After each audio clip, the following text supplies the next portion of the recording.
বাংলাদেশে ফের হিন্দুদের ওপর হামলা, গণধর্ষণ করে খুন করা হলো নড়াইলে হিন্দু মহিলাকে। এমনকি গণধর্ষণের পর বিষ খাইয়ে খুনের অভিযোগ সামনে আসছে। কথা বলবো, আমাদের সঙ্গে রয়েছেন আমাদের প্রতিনিধি সুকান্ত মুখোপাধ্যায়। সুকান্ত, পুলিশ স্বীকার করে নিলেও গ্রেফতারি তো শূন্য।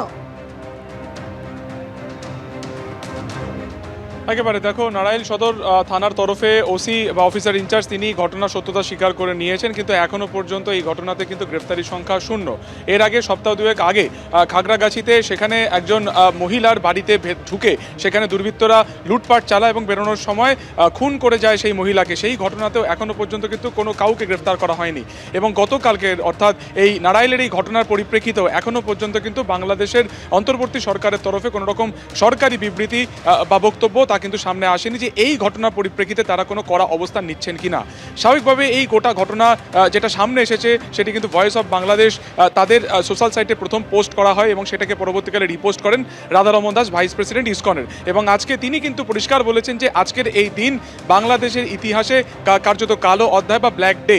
অর্থাৎ এই ঘটনাতে কেন এখনো পর্যন্ত বাংলাদেশ সরকার কোনো পদক্ষেপ নেয়নি, এই প্রশ্নই কিন্তু বারবার করে উঠছে এবং সেই প্রশ্নই কিন্তু তুলেছেন রাধারমন দাস। যদিও বাংলাদেশ পুলিশ সূত্রে যেটা খবর যে এই নৃশংস হত্যাকাণ্ডের ঘটনাতে একজনকে আটক করা হয়েছে, কিন্তু গ্রেফতার নয় কেন, এই প্রশ্নই কিন্তু বারবার উঠছে। আমরা দেখেছি এর আগে যখন বিদেশ সচিব পর্যায়ে মিটিং হয়েছিল সেখানে কিন্তু অন্তর্বর্তী সরকারের তরফে সাফ বলে দেওয়া হয়েছিল যে সংখ্যালঘুদের উপর অত্যাচার পরবর্তীকালে যখন আসবে বাংলাদেশ সরকার কিন্তু তার কড়া পদক্ষেপ নেবে। কিন্তু তারপরও আমরা দেখেছি কখনো কালী মন্দির ভাঙচুর, কখনো ইসকনের মন্দির ভাঙচুর এবং সংখ্যালঘুদের উপর এই যে অত্যাচার, তার পরিপ্রেক্ষিতে কিন্তু কোনো কার্যত পদক্ষেপ নেওয়া হয়নি। স্বাভাবিকভাবে বাংলাদেশের অন্তর্বর্তীকালীন সরকারের ভূমিকা নিয়ে কিন্তু উঠছে প্রশ্ন।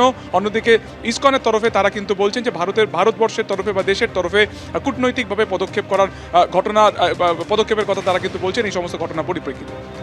একেবারে সঙ্গে থাকো সুকান্ত। বিদেশ সচিব পর্যায়ের বৈঠক যেখানে পদক্ষেপ করার কথা বলা হলেও বাস্তবে ফলাফল দেখা যাচ্ছে শূন্য। একেবারে বেছে বেছে সংখ্যালঘুদের টার্গেট করা হচ্ছে। আর এবার লড়াইয়ের যে ঘটনা ঘটলো, এক মহিলাকে গণধর্ষণ করে খুন করার ঘটনা, এবং সেই ঘটনায় সোশ্যাল মিডিয়ায় রিপোস্ট করেছেন কলকাতা ইসকনের ভাইস প্রেসিডেন্ট রাধারমন দাস। ঠিক কি বলছেন তিনি এই নিয়ে শোনাবো আপনাদের। বাংলাদেশের একটা টিভি চ্যানেল আছে, ওখানে আমরা খবর শুনলাম কি ওখানে নারাইলে একটা মহিলাকে আসার বাড়ি ফেরার পথে কিছু লোক গ্যাংরেপ করেছে আর তারপরে বিষ দিয়ে মেরে দিয়েছে। তো এটা খুব আনফর্চুনেট। আমরা দেখলাম কি এরকম ওনার পরিবার কাঁদছে। একটা ব্ল্যাক চ্যাপ্টার, মানে বাংলাদেশের ইতিহাসে একটা খুব ব্ল্যাক চ্যাপ্টার আছে। আমরা দেখছি কি গোটা বিশ্বতে সবাই এটা নিয়ে চিন্তিত। কালকে আমরা দেখলাম কি নেদারল্যান্ডেও ফরেনাররা ওরাও বাংলাদেশকে হিউম্যান রাইট ভায়োলেশনকে নিয়ে ওরা র্যালি করছে। খুব কি বলে হৃদয়কে, মানে আমি তো দেখে আমরা সবাই দুঃখিত হচ্ছে। কিন্তু যে এসব কিছু ঠেকাতে পারবে এটা হচ্ছে বাংলাদেশের গভর্নমেন্ট।